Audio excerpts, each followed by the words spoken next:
Halo semuanya. Kalian pernah gak sih kebingungan kapan harus pakai kata enggak dan kapan harus pakai kata tidak? Atau kapan lebih tepat bilang gue dan kapan saya? Nah, perbedaan kecil seperti itu sebenarnya berhubungan dengan bahasa baku dan tidak baku.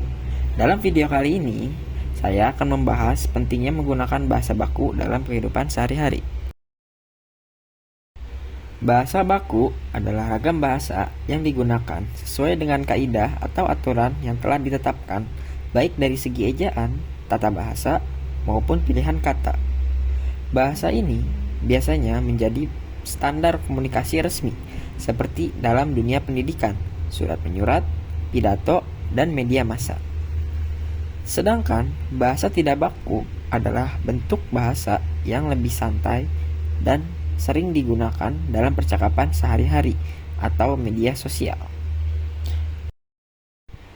Bahasa baku memiliki beberapa ciri khas yang mudah dikenali.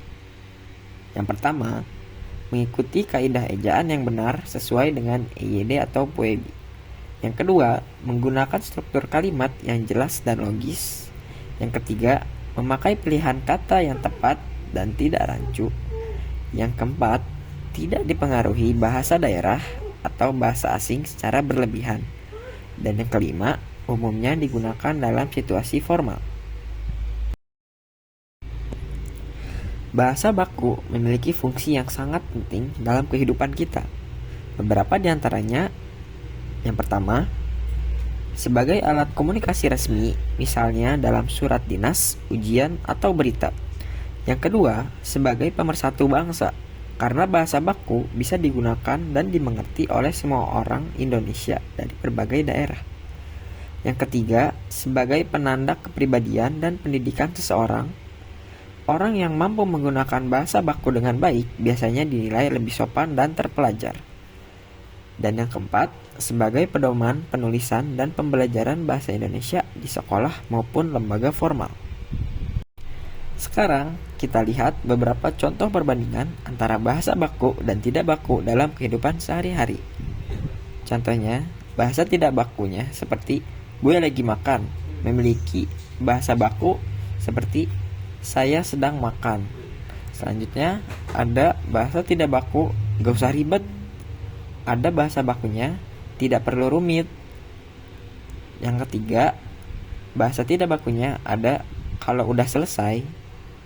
Selanjutnya, untuk bahasa bakunya, jika sudah selesai. Yang keempat, ada lagi bahasa tidak bakunya, terus gimana dong? Bahasa bakunya, lalu bagaimana? Dan yang kelima, ada bahasa tidak baku, benar banget. Ada bahasa bakunya, benar sekali. Dari contoh tadi, kita bisa lihat bahwa bahasa tidak baku memang terdengar lebih santai dan akrab, cocok digunakan saat berbicara dengan teman.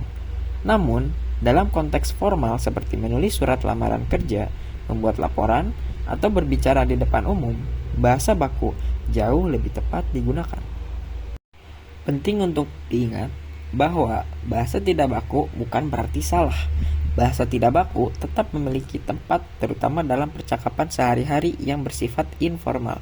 Namun, kemampuan menyesuaikan kapan harus menggunakan bahasa baku dan kapan tidak baku menunjukkan kematangan berbahasa seseorang. Baik, masuk ke sesi terakhir yaitu kesimpulan. Jadi, bahasa baku sangat penting karena menjadi standar komunikasi yang jelas, sopan, dan dapat dipahami oleh semua orang.